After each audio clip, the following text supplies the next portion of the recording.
Well, thank you, Ambassador Smith. Thank you, everyone, to be here. Just so you, I'm David Sanger from the New York Times, and just so that you understand the order of the next few minutes, Ambassador and I are going to talk for about a half an hour, and then we're going to go out to questions for everybody. There are a couple of microphones lined up, or at least one I see here, where you can stand for your questions. So thank you for this. Thanks for coming Thank you. all the way from Brussels. Yeah. It's great to see you again. In a previous life, we had offices next to each other. Indeed. But it was hard to imagine then that you'd be ambassador to NATO. I'm still doing the same thing I was doing. So let me start with your comments about what it is that we've learned in the past 2 years, because it has been an extraordinary moment for NATO. And I think you summarized it well, that there were years, decades really, where they were doing expeditionary out-of-area operations. Right. There was a lot of debate within NATO. Is this really what we were created for? There was some debate, do we need NATO anymore? There were my favorite conversations that I dug up when I was working on New Cold Wars, the book that you heard referenced before, the internal discussions, mostly in the Bush administration, about whether you could bring Russia into NATO. And the Russia-NATO Council gave them an office inside the NATO headquarters. I think that's gone. It is gone. Yeah, It is yeah. gone. So that takes you to the question of what we have learned, what we were surprised by and what we've learned. So you gave us some of the great strengths that they've come together. There are three things that strike me that took NATO by surprise, and I wanted to run through them because it will give us a sense of how they've reacted. In the opening days of the war, or in the run-up to the war, I should say, a lot of European leaders, even the weekend before the war at the Munich Security Conference, were telling me, we're telling you, we're telling Secretary Blinken, the Russians are just bluffing. They're not really going to do this. Their economic interests are so great in providing gas and oil, they would never take this risk. Sure, he's just trying to get a negotiated solution. What lessons have emerged from the fact that while the United States provided the intelligence and the Europeans believed the intelligence, they didn't believe our assessment of the intelligence? Yeah, you're right. This was an interesting time for me because I was confirmed in November of 2021, and that was right in the thick of, I think it was early fall 2021, when we had taken, the Biden administration had taken this decision to share an unprecedented amount of intelligence with our closest allies, to read them into what we thought was a clear indication that they weren't just bluffing. This wasn't just posturing. They were preparing to go to war. And so I landed in Brussels in late that November, late 2021. And I, frankly, didn't quite know what to expect. I guess my assumption going in was that with the United States putting this information on the table, the debates would shift and that we would all then sing from the same song sheet. But in fact, what happened is exactly what you're describing. There were many allies around the table that were saying, come on, we hear what you're saying, we appreciate the fact that you've shared this level of intelligence with us many times, not just in one instance, but we were keeping the allies abreast. You were beginning to make it public because they were calling reporters. That's right. In as well. That's right, yeah, no, and we were making it public, absolutely. It wasn't just with our closest allies. But then one of my most vivid memories is when the phone rang on February 22nd at 3 a.m. It kind of felt, you know, we always talk about the 3 a.m. phone call in the United States. It literally rang around that time, and we went in for the emergency North Atlantic Council meeting. Before the meeting got started, one of my colleagues colleagues from Eastern Europe raised his hand. And before we were going to launch into a series of steps, we were activating NATO's graduated response plans and activating the NATO response force, flurry of activity. He said, I just need to say, put his head out, looked down the table at me and said, I didn't believe you. Yeah. Secretary Blinken believe has said similar. But Do you think sorry, that is- so but what that did, so the fact that tragically Russia decided to go forward with this war, there were several diplomatic efforts. You'll remember the trips to Geneva. There was the NATO-Russia Council at NATO headquarters on January 12th with Grushko around the table at the North Atlantic Council. So we had made efforts to encourage them to take another path. They did not. The war starts. There was a shift inside the alliance in that there was suddenly a different approach and attitude towards US intelligence after that moment. It had created a situation where the US had built up a considerable amount of credibility because we had shared the intelligence, called it out, and tragically it had come to pass. That from that moment forward, as the US continued to share intelligence about Russian plans, what their strategy, what was happening on the ground, and what we envisioned would be next steps, then you could see the Allies' attention and focus on what was being presented by US briefers. So there was a significant shift from one day to the next across the alliance. Do you think it was a lasting, in other words, do you think now the intel between the US and the other NATO members, the agreement on assessment has fundamentally changed? I think it's fundamentally changed, and the changes that we saw 2 years ago are still ever present today inside the NATO alliance in terms of with the seriousness with which allies look at and consider US intelligence. There were two other areas that jumped out at me from my reporting on this period. One in the oldest of tech and one in the newest. Europe had pretty much stopped making conventional ammunition of the artillery shells of the kind you've seen fired. And the Ukrainians, while the US and Microsoft and Amazon World Services and others did a fabulous job moving the Ukrainian government to the cloud, there had been no planning for how they were going to communicate to the cloud. Now, Elon Musk stepped in and solved this one, but that was not part of the plan. So I'm wondering if you can just sort of bring us up to date on both the ammunition side and the communications cyber side of this. Yeah, so, sorry, desperately need some caffeine here. So two things. First and foremost, on what was happening in Europe before the war and post-war. So one of the hardest lessons, I think, of the war in Ukraine for the NATO allies is a deeper appreciation and understanding of the brittleness of the transatlantic defense industrial base and some of the shortages that we were seeing because of an aging and kind of shrinking workforce across that defense industrial base.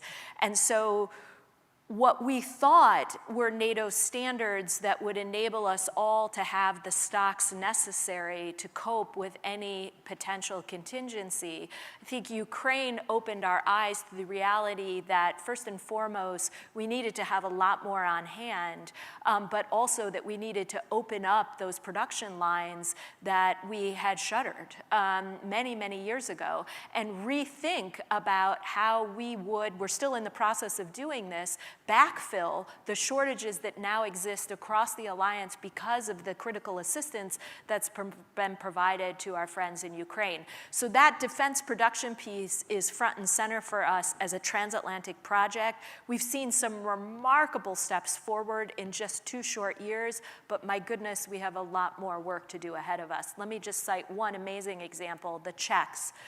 The Czechs used to produce about 10,000 155s per year. They are now, 2 years later, producing 100,000 155s annually. So that's one example. There's many more. What Rheinmetall has done in Germany over the last year or so has also been impressive. We've done a lot to increase production here in the United States, especially on ammunition, but frankly, across many systems.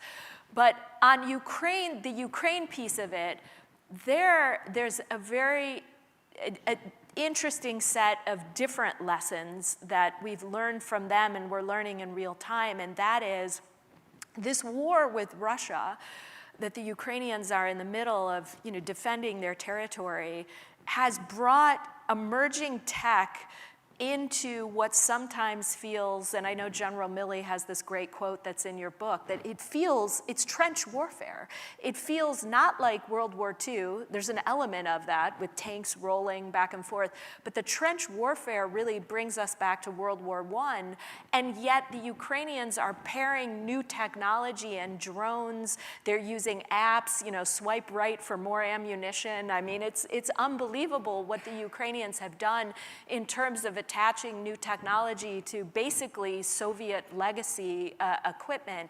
So on that side of things, yes, they're feeling now the pinch and the shortfalls that exist in Europe and in the United States, but they've also continued to innovate throughout the war and use technology to their advantage. And that's why NATO just recently created this something called JTAC, which is going to allow us to work with the Ukrainians and extract lessons learned on how they are fighting the Russians. What does modern day combat with the Russians actually look like? No one knows that better than our friends in Ukraine right now, and how it has pieces of a sci-fi movie, and yet it also has pieces of World War I conventional warfare. It's interesting that you say that, and in fact, I was going to ask you, and you had it right, about the Milley quote. He's colorful, and I'll cut out a little bit of the colorful wording. Because as he always says, he speaks Army as his first language. But he said, trench warfare. For a while, we thought this would be a cyber war. Then we thought it was looking like an old-fashioned World War II tank war. And then there are days when I thought they were fighting World War I. Exactly. And the fact of the matter is, I said this in my words, not his, it is part 1914, part 1941, and part 2024. Completely. So, that's exactly it. Is NATO now, does it have its head around that alteration in that you are doing something that mixes these 3 years? Oh, yeah, absolutely. I mean, first and foremost, we're obviously working to extract those lessons learned and what it means for the alliance. We're increasing production. We have thought increasingly about how NATO standards need to continue to drive and send signals to defense industry. If NATO says, for example, let me pick a random number, NATO mandates that all members must have, let's say, 30 days of ammunition, and then suddenly says not 30 days, 6 months, a year, 3 months, whatever it is, and dramatically increases what the NATO standard is that all allies have to meet, it obviously then sends the right signal to industry that, hey, this has a future and it merits reopening these old lines. Because the answer you get from defense industry so often now when we pound on their doors and say, please produce more and faster, both for our own stocks and for our friends in Ukraine, they often say, well, you need it right now, will you need it next year? And we've seen this movie before where NATO allies think they need a certain capability and then they back off it or they pivot to something else, or planning dictates a different set of requirements. And so we're trying to take a long, hard look at what those NATO standards are, particularly as we refill our stocks based on the assistance we've provided, but then to send the right signals that this will be a lasting project for the alliance. The way we see it, this will be, the defense production piece of it will be, over the next decade, we're going to be working on not only ensuring that we have the stocks necessary to counter any potential threat, but to backfill and continue to get the Ukrainians what they need. So this is expensive, what you Indeed. were describing. Indeed. And I know you were celebrating the 2% marker for 20 of the 32 countries, but that 2% marker was set 10 years ago. Correct. And I just spent, as you know, a couple of months in Berlin and spent some time with the German defense officials about their plans to do exactly what you've just described. And while the plans are impressive, you can't do it for the 72 billion euros a year that they spend on defense. Hard for me to say this with any accuracy, but I have my doubts whether you could do it for twice what they're spending. And yet the political conversation in Europe, including in Germany, has not caught up with the cost of doing what you've just described. Yes, there's good news and bad news. Good news is we're hitting 2%. Bad news is 2% won't do it anymore. Well, it's interesting. If you go back and look at the language from the Vilnius summit last summer, what did we say about 2%? We said that it is a floor, not a ceiling.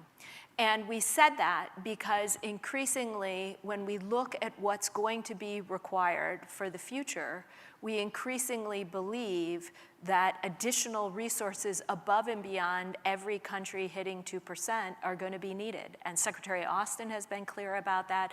No doubt General Cavoli will mention it again later today.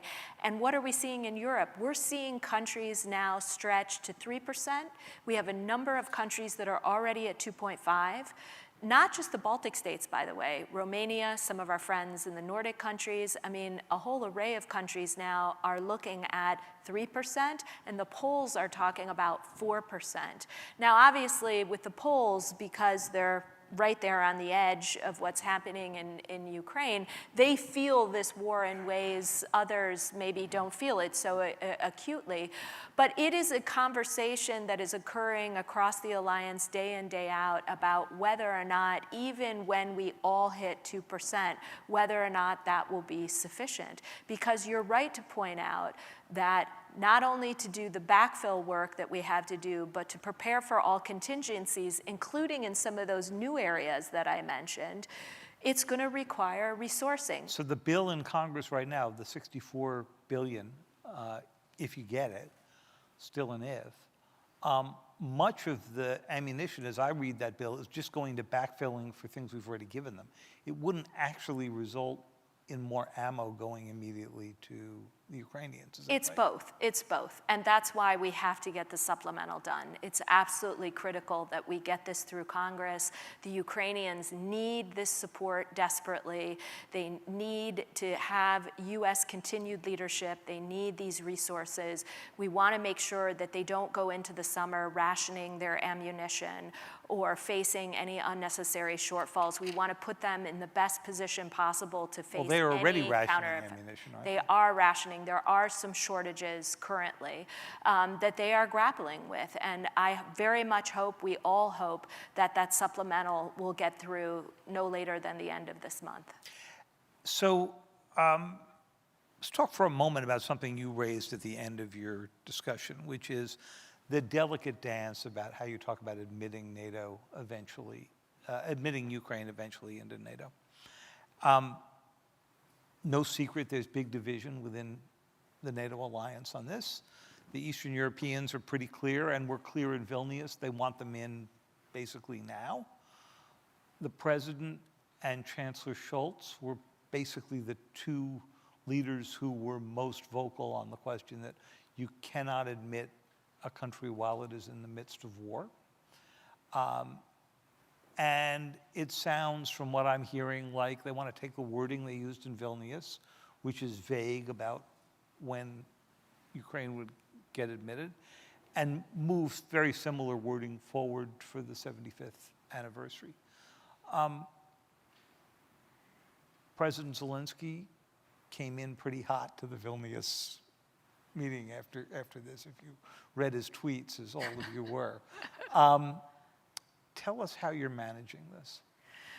Well, look, in Vilnius, We did a lot. We came together. It wasn't easy. It had some challenges. Allies have different perspectives on this, as you noted.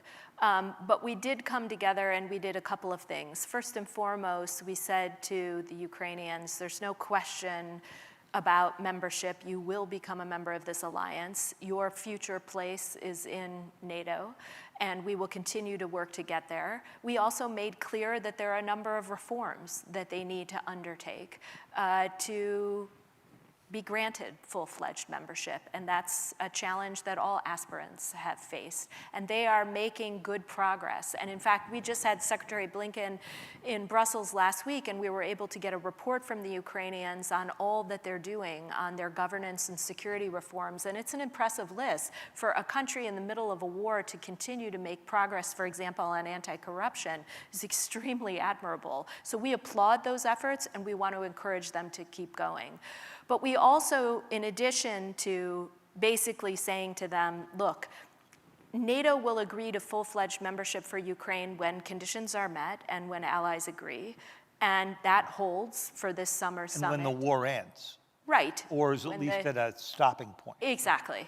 But what we did do is we created the new NATO-Ukraine Council, where Ukraine comes in and sits as an equal around the table and is able to share firsthand impressions and insights from the war. We can hear what their requirements are, but we can also talk about a variety of other subjects. We've had meetings of the NATO-Ukraine Council on attacks on critical infrastructure. We've talked to them about cyber attacks and looked for ways to provide additional assistance. But we did another important thing last year, and that was to map the membership action plan that many new members have gone through, which can be a bit of a lengthy process. We removed that entirely and said, you will not have a membership action plan. You will proceed towards a session when the timing is right. So your question is, well, what are you going to do this summer on top of what you already did last summer if membership isn't on the table? And there, we will have a concrete deliverable for Ukraine. I can't get into the full details of that at this juncture, but we're working on a way to get them on what we're calling a bridge to membership by deepening NATO's work with the Ukrainians on questions of interoperability, on modernization, providing additional resources to our friends in Ukraine, and institutionalizing some of the bilateral support that has been provided to date. You mentioned cyber. Before the war broke out, several years before the war broke out, NATO agreed that a major cyber attack on a member would constitute something that could trigger Article 5. Tell us a little bit about what you have seen the Russians doing, both how they're using cyber inside Ukraine, where at moments the cyber attacks and the kinetic attacks seem timed together, and what you're seeing outside of Ukraine, where I think we had probably expected a more active Russian attack surface in the NATO nations. We've seen some, but not dramatically higher than the background noise of normal cyber conflict. Well, I guess the way I would describe that is it has, in essence, been a steady state. The Russians, this is one of their favorite tools of the variety of hybrid tactics on which they regularly rely. Malicious cyber attacks is a play that we've seen them rely on time and time again. Obviously, to have an impact inside Ukraine, on the battlefield, with the Ukrainian public, to create political strategic dilemmas for President Zelensky, to drive disinformation. They also use disinformation on a regular basis as well. But cyber security and cyber attacks is a regular part of what we cope with across the alliance. It's ever present. It's not just up and down the eastern flank. I'd be hard pressed to find an ally that hasn't dealt with some sort of cyber attack in the last couple of years. And oh, by the way, the amount of learning that's happening between the PRC and Russia in this space is staggering. Those two actors increase increasingly learn from each other and rely on that cyber instrument to divide the NATO alliance from within, to divide Europe from the United States, to about create mostly in vulnerability. InfoWars. Well, InfoWars, but also cyber attacks on our government structures, on secure systems, on what the Ukrainians are doing on the battlefield. So what is NATO doing about it? NATO started first and foremost with protecting its own networks. That was project number one, and declaring cyber a new domain, which happened in 2016, as you noted. And then from there, last year, we built a virtual cyber response capability under which an ally that is under attack can knock on NATO's door and say, what's available here in terms of, I need forensics help, I need help patching a system, I've got part of my government that's offline. What can NATO provide me on the fly? And there we have this virtual response, kind of almost like a Chinese menu of, a whole array of options that you can hand to an ally and say, this is available to you today. Have you enacted this and made use of it Well, so far? yes. Yeah. I don't want to get into details about that, but yeah, we've put it to good use. And now at this summit, what we're also going to be focused on, we're going to have 4 or 5 new cyber deliverables at the Washington summit. We're working on building better capacity at the national level across the alliance. As you know better than anyone, we have NATO members that are best in class when it comes to preventing, deterring, detecting cyber attacks, and we have allies that are catching up. And so we want to bring the capacity of all allies up to the same level when it comes to counter defense. Of your NATO members, the US and Britain have pretty extensive offensive cyber capability. I've written about it over many years. Do you envision NATO having an offensive cyber capability as well? We're not talking about that at this juncture. Okay. Let's turn a little bit. You raised the Chinese cooperation with the Russians in cyber, but obviously it's much broader than that. I would say one of the surprises of this era is that the partnership without limits, that turned out to have some limits, that was announced by President Xi and President Putin, is one of the major dynamics of superpower conflict now. It's also what Nixon and Kissinger spent decades or years anyway trying to avoid. That was the motivation for the opening to China, or a major one. 2 years into this, because that was announced at the Olympics or just before the Olympics. That's right, yeah. Prior to the invasion in 2022. How do you assess the level of Chinese and Russian cooperation? And I guess I'll throw the Iranians in as well, because obviously they've been providing a lot of battlefield help, drone help to the Russians. Yes, and let's not forget DPRK as well. I mean, the amount of assistance that the DPRK has provided to their friends in Russia has also had a major impact on the war. You're talking mostly artillery, a little bit of missiles. Yeah. So you've got And the Iranians providing. You think it's had a major impact? I think it has had an impact. Why don't we leave it there? And certainly something that the allies increasingly talk about. But this brings us back to the theme that I mentioned earlier. Why does NATO invest so much, or why is NATO investing so much right now in these partnerships with Japan, Korea, Australia, and New Zealand? Because we have so much to learn from one another about what the DPRK is doing to support Russia in this moment. We can talk about the PRC, not direct lethal support, but there's an indication that they're providing some sort of material support through dual-use components. And we talk a lot about that across the alliance and with our Indo-Pacific partners. And then, of course, as you noted, the Iranian piece as well, where they've provided a whole array of very effective lethal drones to their friends. And the U.S. has been doing a lot to try to, and its allies, to try to interrupt that supply chain for the drones, sanctions of many kind and so forth. How effective is that being? Do you think that there's been any impact on the Iranian ability to produce? I know they're now trying to produce Iranian factories in Russia. Yeah, we do believe that there has been an impact. I mean, it's an ongoing project for the transatlantic partners. The sanctions piece obviously isn't handled by the NATO alliance, and I'm sure Mark Gittenstein, our ambassador to the European Union, could get up here and tell you why the last 2 years have also been incredibly transformative for the US-EU relationship because of what's happened in Ukraine.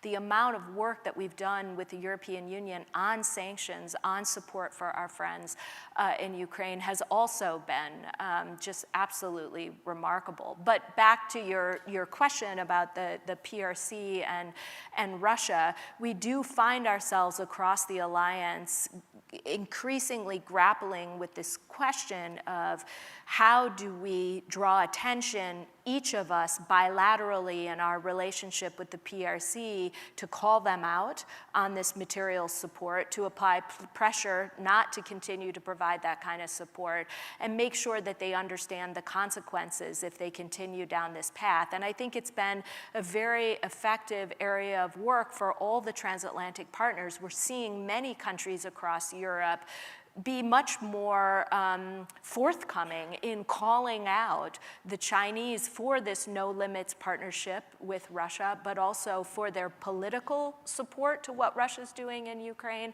and that material support that I just mentioned. The core of the NATO security guarantees since NATO's creation 75 years ago has basically been the American nuclear deterrent.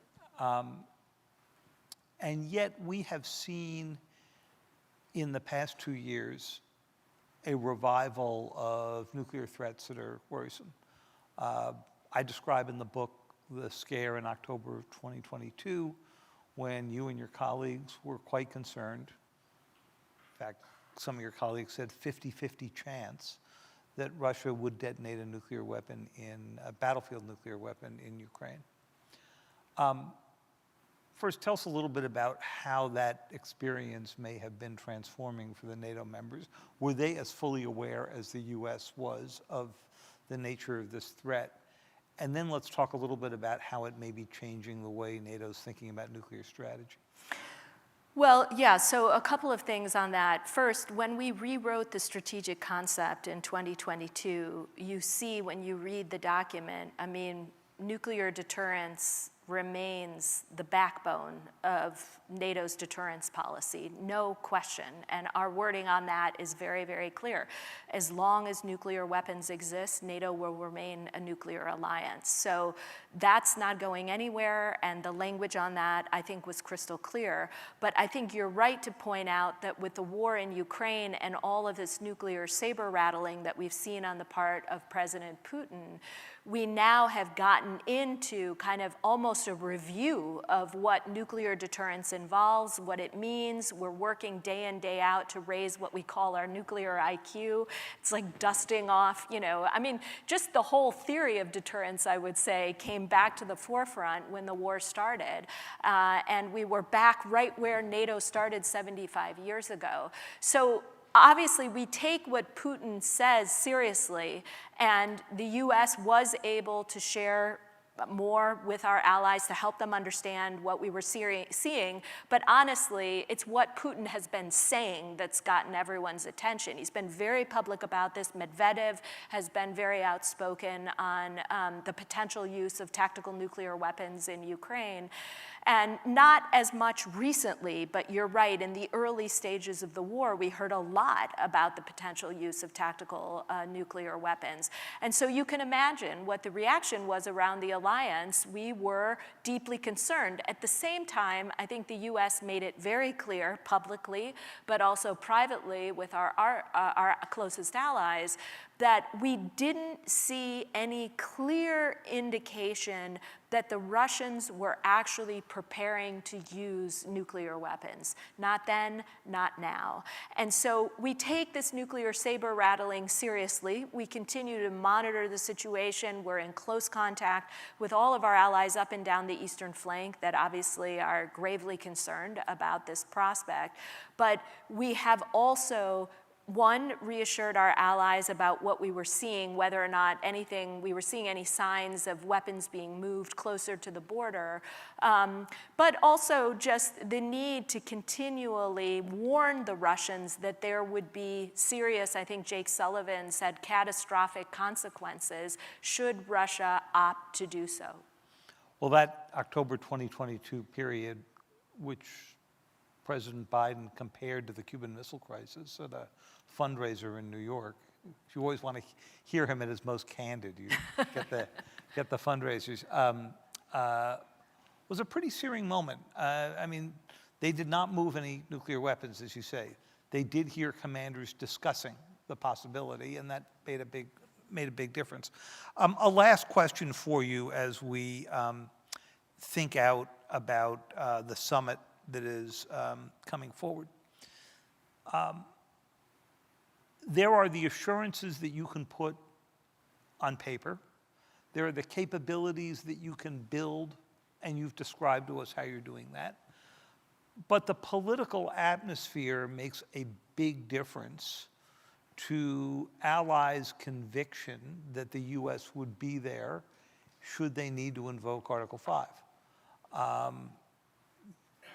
You've heard what one candidate said publicly about what he would do if somebody hadn't paid up. I assume he meant, but it's hard to know, the 2% bit. But separate and apart from candidate Trump's, arguments, there is in Europe today, in part because of our own hesitance in passing the Ukraine bill and all that, a questioning about whether or not the political body of the United States is as committed to NATO as it was before. The Republican Party has several prominent members who have expressed their doubts, both about aid to Ukraine and some about NATO. They may be just voicing noise out here, and I suspect the majority of the party still has its old views. This must be a problem that both drives you crazy and you can't do anything about, because all you can do is work on the capability side, not on the political will side. Well, that's not entirely true. I think it's on all of us, those of us that work on NATO issues, to continue to make the case. And last year I traveled throughout my home state of Michigan, to have conversations with the governor, with a variety of student groups. I went to both University of Michigan, Michigan State. I was able to do talk radio, do a lot of outreach to try and answer those questions about why do we still have the NATO alliance and why should we keep supporting Ukraine. And I'm heading off to Ohio tomorrow to do the same thing. So some of it's out of my control, and I was sure you were going to ask this question, but here's what I say when I get this question frequently. So there's two concerns about the United States that you hear on the other side of the Atlantic. One is, are you going to get the supplemental done, or is U.S. support for Ukraine over? Is it now on us? Will Europeans have to take over and provide the remaining assistance to Ukraine? And two, can we count on 7 more decades of U.S. presidents of all political stripes standing up and committing and supporting the NATO alliance? And I think my answer on both fronts is pretty optimistic. One, I think we have visitors coming through from Congress almost every week, delegations that are made up of Republicans and Democrats traveling together, and all I hear from them time and time again is, we're going to get the supplemental done. We need to continue funneling support. There's a broad base of support in the House, in the Senate. It's bipartisan to continue supporting Ukraine. There are members in the House, we all know, that are skeptical, don't want to see the supplemental go through, but by and large, when that vote comes to the floor, we're confident that we're going to get it through. If you can get it to the floor, you think? Have to get it to the floor. That's the challenge. Two, on broad U.S. support for the alliance, I'll say public opinion data, actually the most recent poll that came out, shows that U.S. support for the NATO alliance is up. It seems that folks increasingly understand why this alliance serves U.S. interests and why it serves our allies' interests, and that bumper sticker that we say a lot, stronger together, isn't just a bumper sticker, it's the truth. Coping with Ukraine is something we need to do with 50 other countries around the world in terms of providing valuable security assistance. Coping with instability elsewhere in the world requires us to work with our closest allies and partners. It's not just Ukraine. So I think fundamentally Americans understand the value of alliances and the importance of the NATO alliance in particular. But also I'll say when I travel around the United States and encounter Americans in places far away from Washington, D.C., I think, again, there is this kind of bipartisan support that NATO is not a partisan issue. I mean, it always, I suppose, has the risk of going in that direction like any foreign policy subject. But from where I sit right now, whether I'm traveling across the United States or engaging with delegations in Congress or doing press interviews with talk radio outlets, I mean, I think NATO enjoys a privileged place in American foreign policy that, by and large, the majority of Americans understand why it was created and why it's still relevant 70 years later. And that's what we're going to be trying to do at the summit this summer. Great. Well, if people would like to line up, and I think what we're going to do is probably take 2 questions at a time since our time is short.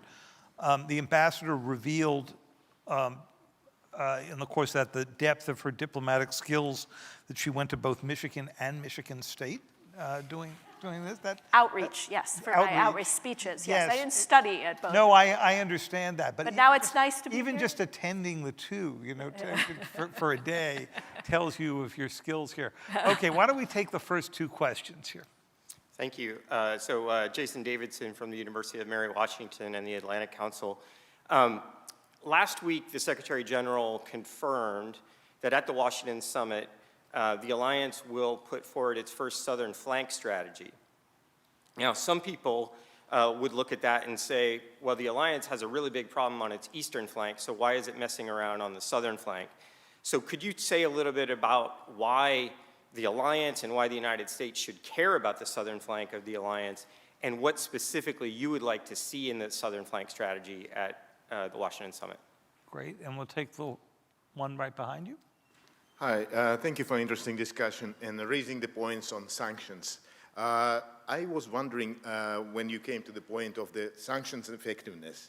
So actually when we talk about sanction effectiveness, it comes to my mind, and we do research also on how effective sanctions are about evasion, because Russia is evading sanctions with the use of many, many countries, especially like from the former Soviet bloc, like Central Asia, Caucasus, and China, you know. What is the philosophies, you know, that you have, and how is addressed at the NATO level and maybe at the US government level? My name is Durul Arkimbek, and I'm from Center of Political and Global Strategies. Thank you. Great. So let me start with the South. It was a good question. You know, we have kind of a phrase that we use around the NATO alliance, that we have a 360-degree approach, which means that the alliance is not exclusively focused on the North Atlantic or its southern flank or its eastern flank, that we simultaneously try to take on all of those areas. And those new regional plans that I mentioned in my remarks actually divides all NATO territory into 3 different regions. And there is a region, General Cavoli can say more about this, that has very detailed plans for NATO South on how to defend against any potential forms of instability or any attack on NATO's southern flank. But there is a question on the table, and that is, while the alliance is focused on the war in Ukraine, what more can the alliance be doing to address some of the potential challenges or threats that emanate from the South? And there's a whole array of things to talk about. And it won't surprise you to hear that our southern member states, from Portugal and Spain to Greece and Turkey to Italy, a whole array of countries countries want to see the alliance fortify its initiatives and policies in this particular area. So late last year, we appointed a group of experts, a small group of policymakers and academics with deep experience in handling some of those southern challenges. And they just recently came to the NATO alliance and presented us with over 100 different ideas of what the alliance could do to move out and strengthen its deterrence and defense and the way in which it protects its southern flank. Now, NATO is in the middle of debating those over 100 recommendations, and there's a lot of good ideas there. There are small things, and there are bigger, more ambitious initiatives, but between now and July, the allies are gonna have to settle on just a handful of initiatives that will enable us to deliver on something for the South. And as I noted also earlier, there's two chief threats that we're facing inside the NATO alliance, Russia and terrorism. And so we want to ensure that NATO continues to do good work in both of those spaces, fortifying its deterrence and defense to counter both of those threats. So I don't want to get into where the US position is on those 100+ recommendations. I really can't get into the details of that because we are literally right in the middle of debating all of those good recommendations. But you're right to note that the alliance will have something more to say about its southern flank. And the reason I think that's important, I think why the Secretary General thinks it's important, is to showcase to any would-be adversary or actor that we are prepared for all contingencies. This is an alliance that can, as the old adage goes, walk and chew gum at the same time. And so, as I said, NATO is addressing what's happening in Ukraine, but simultaneously moving out on an array of new initiatives. On the sanctions question, I mean, again, NATO doesn't take on sanctions per se. This is not part of our chief work strand inside the alliance, so I'm hesitant to get into it. I will say that we believe that the unprecedented sanctions that both Europe and the United States have imposed since the start of the war has had an impact. There are instances where we see evasion, and we continue to work with our closest partners in Europe through the G7, through the US-EU relationship and other bilateral relationships to get at the heart of that, to prevent it from happening. And it remains a key feature of what we work on with our transatlantic partners. But we believe the sanctions that have been put on the table since the war started have left the Russians with $400 billion less than they would have normally to put towards this military operation. And the fact that the Russians are now turning to countries like the DPRK or Iran or the PRC for capabilities and technology says a lot about what the West has been able to do to shut off the flow of potential components that could help them pursue this war. By the way, the DPRK artillery, we're hearing upwards of half of it are duds? Is this what you are? There are instances where we see a significant level of what they provided actually not working. No. Two more here, and then I think that may bring us to the end. If we can make the questions very short and crisp, we're running down on time a little bit. Hi, my name is Alexander Malincrot. I'm an undergraduate here at the SFS. My question is to do with defense procurement. Europe has stated its desire in EDIS and EDIP last month to increase its role in defense procurement, but one of the issues that European member states have is that while they procure to NATO standards, they each apply their national requirements onto those procurements. So 13 different national variants of Leopard 2 tanks, which restricts supply chains, NATO logistics, ability to mobilize and fight together.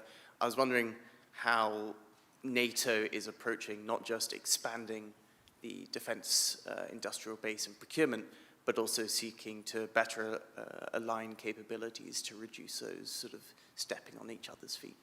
Thank you. Okay, and one more question there. Hi, my name is Brad Morith. I'm a historian with the Office of the Historian, Department of State. Question is, the U.S. withdrawal from Afghanistan in 2022. What impact did it have with U.S. relations with other NATO allies? And was there an impact here regarding intelligence sharing in the months lead up to the start of the war in Ukraine regarding U.S. intelligence sharing with allies? Thank you. So on that question, you'll remember that I mentioned that I was confirmed in late November of 2021. So I actually was here at the State Department serving as a senior advisor to Secretary Blinken throughout most of 2021. I was not inside the NATO alliance at the time during the withdrawal from Afghanistan, and I feel like I'm probably not the best position to talk about that. On the question of fragmentation across Europe's industrial base and the associated challenges that we're seeing as a result of underinvestment over many decades. I mean, this is a challenge that NATO is going to have to work on very closely with the European Union. And we were pleased to see the European Union recently roll out a European defense industrial strategy. It's a very interesting piece of work that very clearly articulates the challenges that Europe faces for the foreseeable future when it comes to building up its defense industrial base and getting at duplication, some of the challenges, the fragmentation that were mentioned by the individual that asked the question. We do, however, want to ensure that as the European Union thinks about taking on a variety of new initiatives to build out defense production and build capacity, that it relies on NATO standards. The last thing we want to see is for the European Union to establish its own set of standards. We would then have situations where countries are looking at their own national standards and requirements. They're looking at what NATO's delivering in terms of what's mandated through NATO membership. And then there would be a new aspect to it with the European Union potentially putting a different set of standards on the table. So the European Union is reassuring us that they will rely on NATO standards. We want to keep it that way. And we also want to encourage our friends in the European Union, at least in the short term, as they look to build out capacity and address some of those shortfalls that we addressed at the top, that it continues to look at non-EU member states for ways to backfill.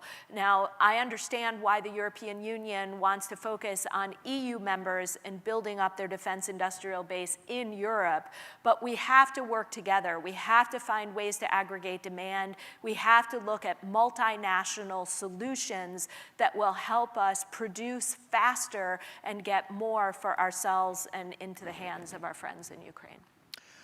Well, thank you. I've got a list of more questions, but we are running out of time. So we will have to save them for the run-up to the NATO summit or something like that. But I thank you for spending all this time, both in your prepared remarks and your very candid answers here. And I hope that we've given a good start off for what looks like a really promising and interesting day. Thank you very much, David. And thanks all of you for coming out this morning. Thanks to Georgetown University. And I hope the rest of the day goes well. Thank you.